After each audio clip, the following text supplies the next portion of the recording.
അഭിനയിക്കണമെന്ന മോഹവുമായി Oxford play ഗ്രൗണ്ടിലെ കൂറ്റൻ സ്റ്റേഡിയത്തിലേക്ക് comedy show അവതരിപ്പിക്കാൻ പോയ ഒരു ഇലക്ട്രിക്കൽ എഞ്ചിനീയറുടെ കഥയുണ്ട്.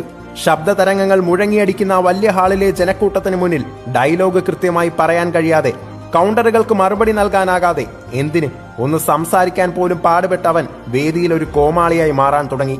പ്രോഗ്രാം അവസാനിച്ച് തിരശീല വീഴുമ്പോഴേക്കും റൊവാൻ ഒരിക്കലും ഒരു നടനാകില്ലെന്ന് വിമർശകർ വിധി എഴുതിയിരുന്നു. എടുത്തു പറയാൻ ഒരു നല്ല കൂട്ടുകാരനോ ഓർത്തെടുക്കാൻ ഒരു നല്ല ബാല്യകാലമോ ഇല്ലാതിരുന്ന അവൻ ഒരു കാര്യം മനസ്സിലുറപ്പിച്ചു: തന്റെ ജീവിതത്തിന്റെ ക്ലൈമാക്സ് നിർണയിക്കാൻ മറ്റൊരാളുടെയും ആവശ്യമില്ല.